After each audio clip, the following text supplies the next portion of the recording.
Le grand direct de l'actu avec Jean-Marc Morandi. Louer son appartement sur Internet, vendre ses habits sur le Bon Coin, partager sa voiture, et si le fisc mettait vraiment son nez dans ses revenus dits complémentaires. Les sénateurs ont adopté il y a quelques jours un article à la loi numérique pour que les plateformes telles que Airbnb ou le Bon Coin déclarent elles-mêmes les revenus de leurs utilisateurs. On va vous expliquer précisément ce qui va changer. Emmanuel Dutheil, bonjour. Bonjour. Vous êtes rédacteur en chef du service économie d'Europe 1. D'abord, cette loi, est-ce qu'elle change concrètement les choses pour tous les gens qui utilisent Airbnb ou qui font du commerce en vendant certaines de leurs affaires?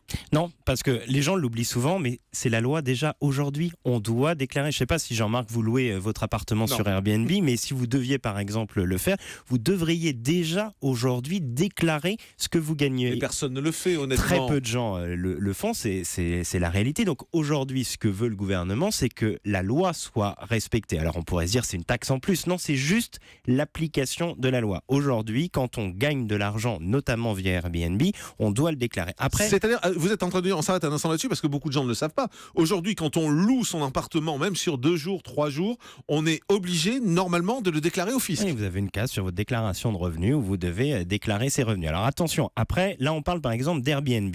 Le Bon Coin, vous n'avez pas à le faire. Pourquoi? Le Bon Coin, c'est quand on vend des objets ou quand on vend des choses. Pourquoi il y a une différence entre tous ces sites? Par exemple, Blablacar, vous n'avez pas à le faire non plus. Pourquoi? Parce que quand vous gagnez véritablement de l'argent, c'est vrai pour Airbnb, quand vous louez votre appartement, vous gagnez de l'argent. C'est vrai si vous utilisez par exemple le leader européen des sites de voitures en partage entre particuliers qui s'appelle Drivey. Là aussi, vous gagnez de l'argent. Donc quand vous gagnez de l'argent, vous devez déclarer.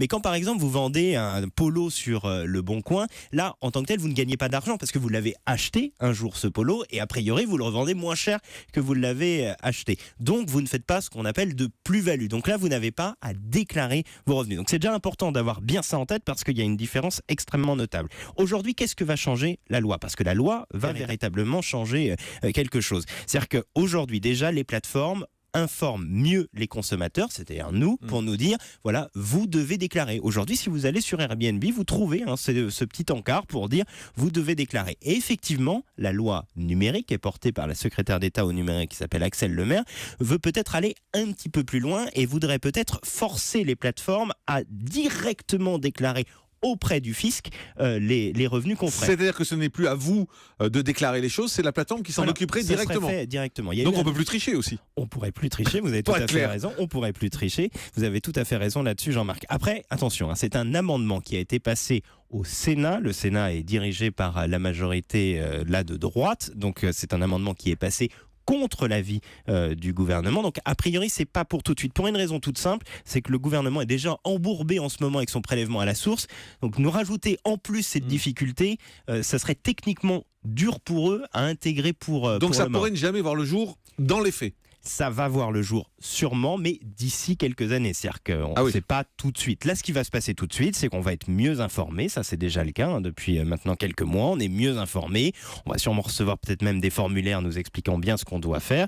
Mais peut-être, et seulement peut-être, dans un deuxième temps, ce seront les plateformes qui elles-mêmes déclareront directement les revenus que l'on fait sur ces sites. Si on lit son appartement via Airbnb, comme de plus en plus de gens le font, on serait imposé dès le premier euro touché? Alors, il y aura sûrement une franchise. A priori, le chiffre qui circule le plus pour le moment, c'est 5 000 € de revenus par an. Donc, c'est quand même des gens qui, voilà, c'est quand même des gens qui louent beaucoup leur logement. A priori, c'est pas ceux qui louent juste un week-end ou même une semaine pour compenser des vacances. Eux ne seraient pas imposés. L'idée n'est pas de prendre directement de l'argent à tout le monde. Mais l'idée du gouvernement, c'est quoi? C'est avoir plus de rentrées fiscales, tout simplement? Faire respecter la loi. Aujourd'hui, comme vous le dites vous-même, personne ne sait, même de bonne foi, personne ne sait qu'en louant son appartement sur Airbnb, il doit déclarer cet argent. Très peu de gens le savent. Donc, le gouvernement veut juste que la loi soit appliquée. Alors ça peut choquer certains en se disant ils vont toujours aller chercher de l'argent où il y en a un peu, mais là ils veulent juste faire appliquer la loi. D'un mot, si on ne le fait pas aujourd'hui, on risque de grosses sanctions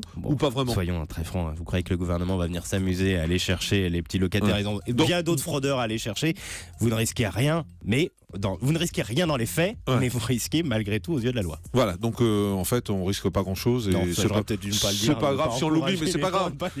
C'est pas grave, on ira l'avoir dit. Voilà. Merci beaucoup, Emmanuel Dutheil, rédacteur en chef du service économie d'Europe 1. On fait une pause et puis dans un instant, ce sera le grand direct de la santé avec nos spécialistes qui vont nous rejoindre, le docteur Gérald Kierzek, le docteur Martine Pérez et Sabrina Philippe. À tout de suite sur Europe.